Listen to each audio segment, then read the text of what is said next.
بسم اللہ الرحمن الرحیم۔ ایک گاؤں میں ایک مؤذن تھا۔ اس کے دل خراش آواز سے سب ناراض تھے، مگر مؤذن کو خوش فہمی تھی کہ اس کی آواز بے حد سریلی اور میٹھی ہے۔ جب وہ مؤذن اذان دیتا سننے والے اپنا سر تھام لیتے، معصوم بچے اپنی ماؤں سے لپٹ جاتے، راہگیر کانوں میں انگلیاں دے لیتے، غرض مرد و عورت، بوڑھے جوان اور بچے اس کی کخت آواز سے پریشان ہو جاتے۔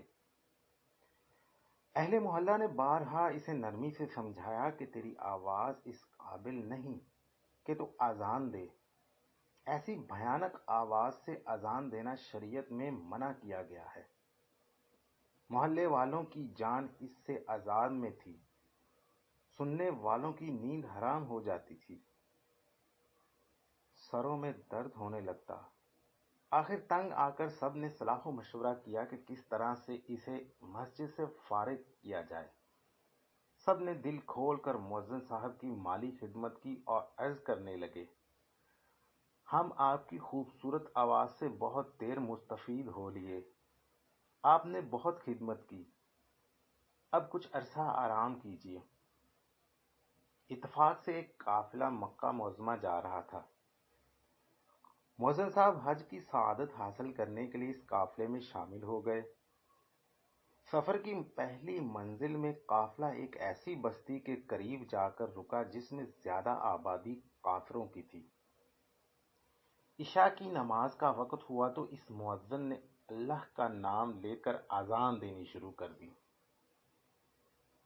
آواز ایسی کرخت نکالی کہ قبروں سے مردے بھی اٹھ کر کھڑے ہو گئے۔ قافلے والے ڈرنے لگے کہ کہیں کوئی فتنہ برپا نہ ہو جائے۔ تھوڑی دیر بعد ایک کافر ہاتھ میں شمع لیے مٹھائی اور قیمتی جوڑا کپڑوں کا لے کر آیا اور قافلے کے اندر آتے ہی پوچھنے لگا، وہ مؤذن کہاں ہے؟ وہ مؤذن کہاں ہے جس کی آواز سے ہمیں حیات نو ملی؟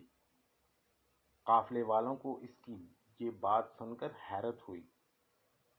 کافر مسکرا کر کہنے لگا، میں شکریہ ادا کرنے حاضر ہوا ہوں۔ کافر کہنے لگا، میری ایک لوتی لڑکی ہے، نہایت ہی حسین و جمیل اور نازک دماغ، مدت سے اس کی آرزو تھی کہ مسلمان ہو جاؤں۔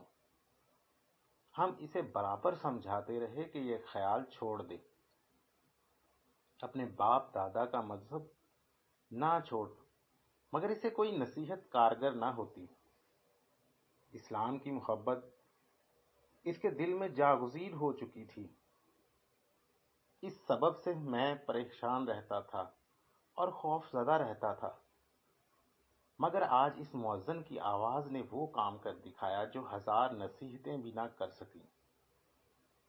لڑکی نے مؤذن صاحب کی آواز سن کر پوچھا، یہ مکروہ آواز کیسی ہے جو کانوں میں آ رہی ہے اور دماغ پر ہتھوڑے کی طرح بج رہی ہے؟ اس کی ماں نے جواب دیا، یہ اذان کی آواز ہے۔ مسلمانوں میں نماز کی اطلاع دینے کا یہی طریقہ مقرر ہے۔ اس کے بعد میری لڑکی نے مجھ سے یہی سوال کیا، میں نے بھی یہی جواب دیا کہ واقعی ہی یہ مسلمانوں کی اذان کی آواز ہے۔